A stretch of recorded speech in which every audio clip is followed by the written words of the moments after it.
MVIL Mosquitoes lose to South Africa. Our under-15 girls thrashed 7-0 by Venezuela in the Youth Olympics.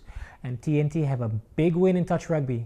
These stories later on this evening. I'm Jeremy Moggy. Welcome to Coca-Cola Sports Scene. We kickstart our show by taking a look at our weekend briefs.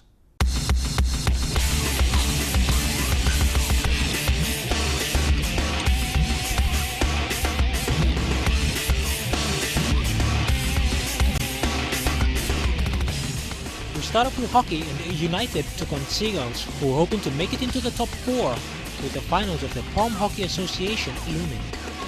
The match, a test of United's character playing against a strong and young Seagulls. Seagulls, however, triumphed with a 2-0 victory over their opponents. The other women's A-grade match between MVP and Sunam had to be forfeited after on-field violence brought an end to the game.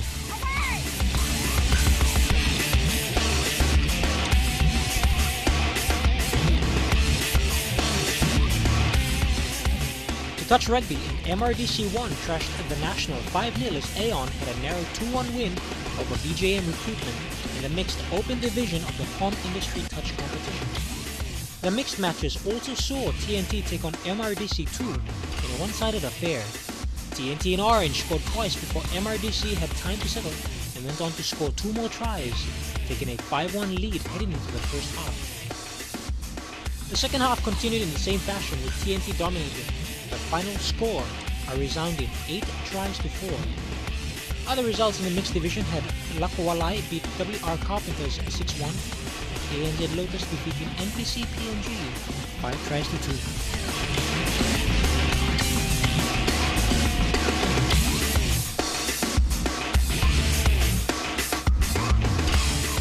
The Port Moresby Netball Association kickstarted its trials for respective divisions for the Netball National Championships to be held in Kimber, Western Britain Province. With the Rita Flynn Courts closed for construction to prepare for the 2015 Pacific Games, Corabuse International School have availed their courts for the trials to be carried out.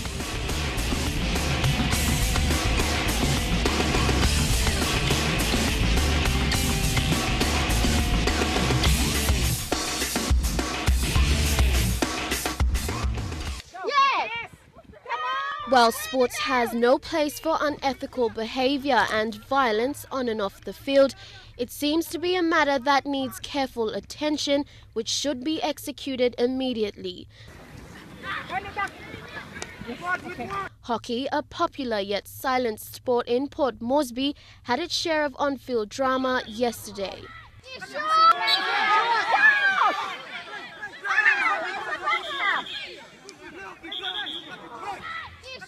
This incident came about when a Sunam A-grade player physically used her hockey stick as a weapon on field after the multi-view goalie had accidentally smacked her hockey stick into her face while attempting to execute the ball out of the goal mouth.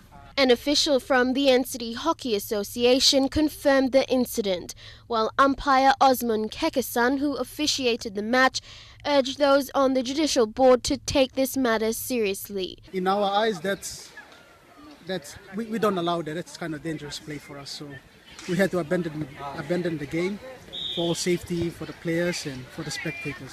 We don't want them to take part.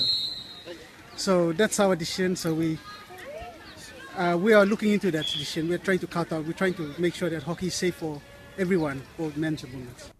Coming up after the break, we head overseas and take a look at the performances of our MVIL Mosquitoes. For you.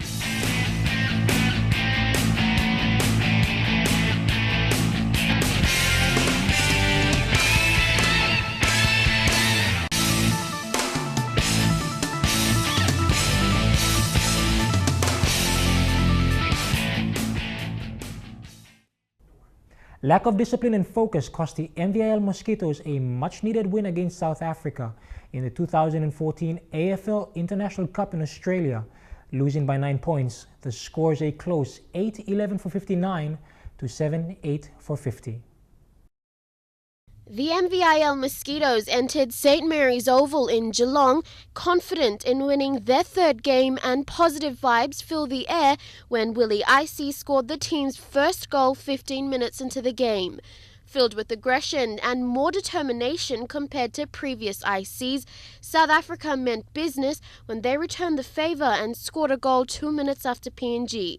It was a tight opener, South Africa churning out more energy and speed in the first quarter against a sloppy mosquito side with a weak midfield, having numerous dropped balls and general lack of control on the oval. PNG skipper John James Levi said, "We underestimated the South Africans and thought it would be an easy win for us, but it wasn't. I think our failure was that we were not switched on." However, following the impressive wins last week, PNG has placed itself fourth on the tournament ladder and will take on New Zealand in next Tuesday's semi-finals to secure a spot in next weekend's grand final at the MCG. The PNG under-15 Kurokums had been trashed 7-0 by a rampant Venezuela in their opening fixture at the Youth Olympics in China. The side last made an international appearance in 2010, and coach, former women's national player Margaret Aka, has said that despite the loss, she is not despondent, stating that contesting a Youth Olympics is about more than just getting results, but about taking part and developing. After losing their opening match, the chances of the team reaching the semi-finals are slim, with another tough test against Slovakia on Thursday. After the break, the Malaysian Association of PNG hosts its annual charity golf event to raise funds for its beneficiaries.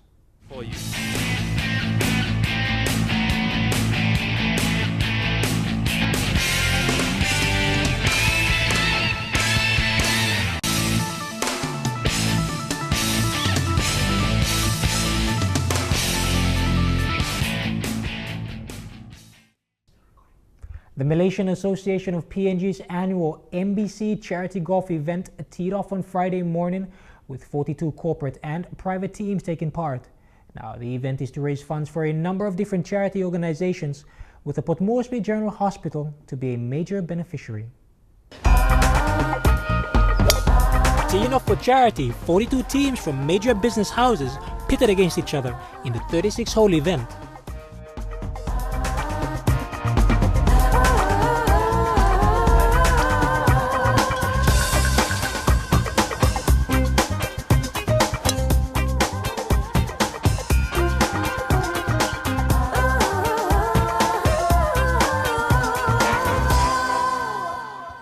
Away from their busy schedules, these golfers were just as competitive on the field.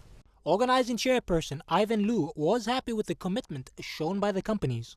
Last year we have given to 18 charity organizations, and likely we were going to do the same. And this year, where Pom GH are going to be the major beneficiary, for all these years.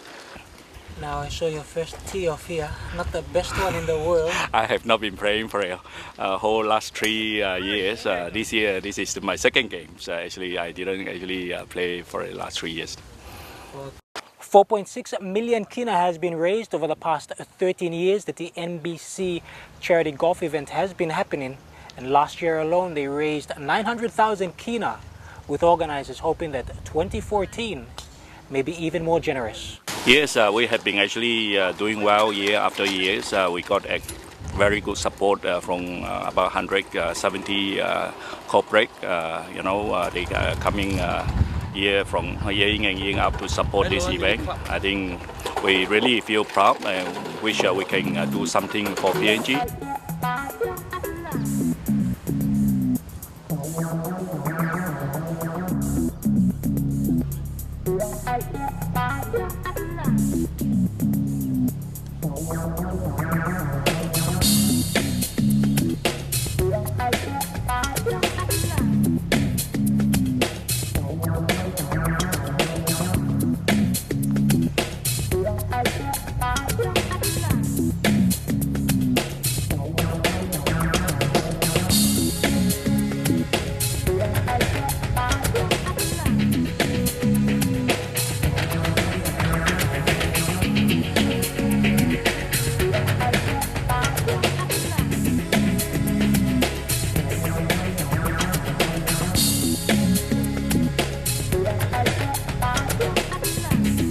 A corporate dinner will be held on Saturday evening with an auction that organizers hope will break last year's record of 900,000 kina raised.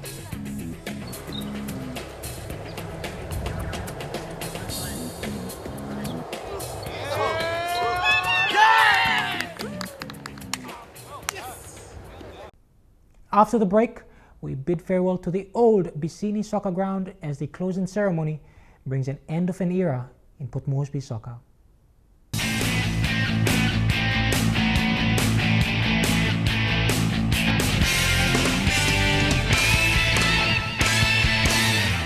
Check out our Sports Scene page on Facebook for updates on our stories, and if you have a sports story that you would like us to cover, send us an email to sportscene@emtv.com.pg.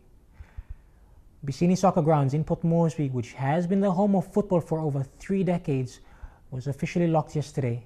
The closing ceremony bringing an emotional end to what has been a memorable place for many and part of PNG's footballing history.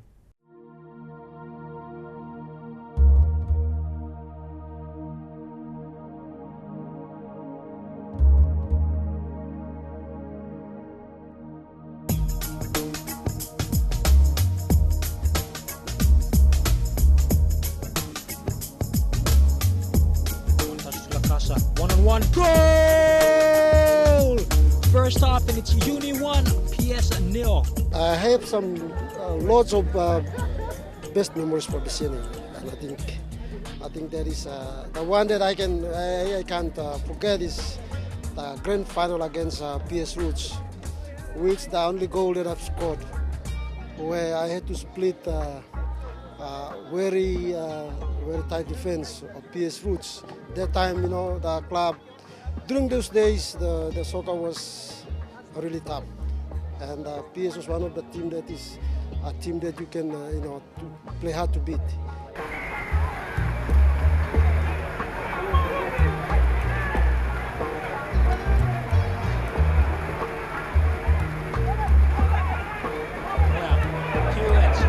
First, past the second, he tries to slide it in. Oh, it's a goal! It's 4-3.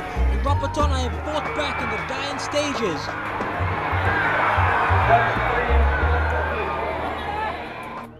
Yeah, it's sad. I've been coming here since I was a baby, so I think a lot of people are here. They're in the same position as well. They've been coming here for a long time. A lot of good memories, a lot of stars that have played here on these fields.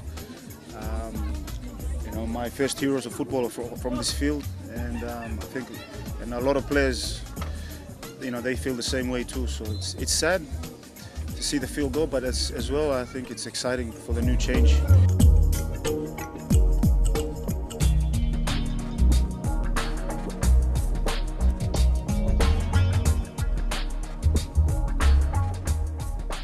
Bisini is like a second home to me, not from Monday to Friday, but Saturday, Sunday, I'm always here from 8 to when the last game finished, maybe 6 o'clock in the afternoon. So weekend is like a second home to me. Yes, very good memories, fond memories of Bisini. I basically grew up here, started playing under 19 division, and ended up as a coach now.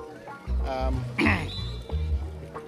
lot of good wins, losses, heartaches, tears.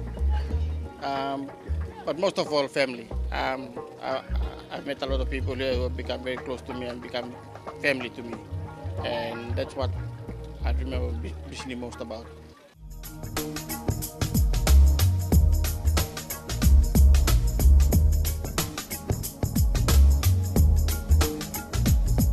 It was really good experience in this place, which my first time to play, and I played against many best players of Papua New Guinea.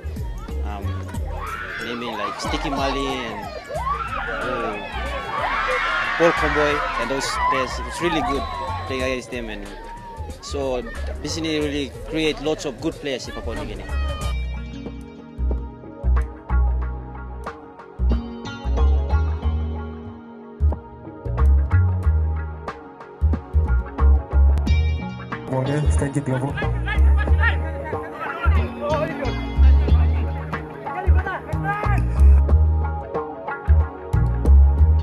Bisini has been our second home, and And we've seen the rise of football. I mean, when I was playing, when I was still very active,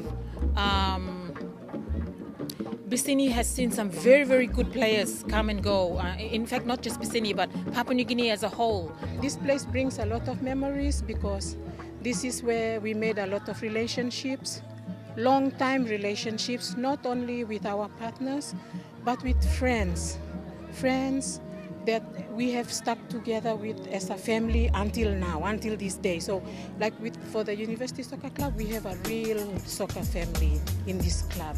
So it does bring a lot of memories to me, and I'm really sad to see this field and that field going away, because this is where we started our soccer.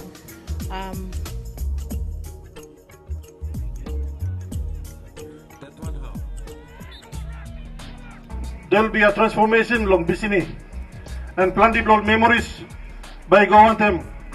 This is a transformation.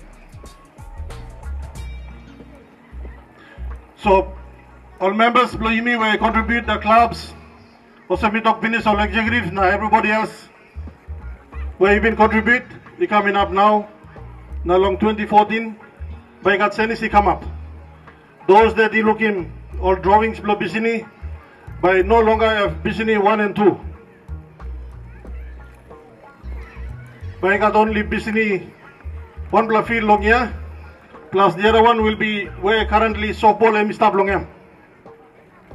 So after the completion end of 2015 games, the field will be handed back to PMSA, and then soccer by continue as normal from then on.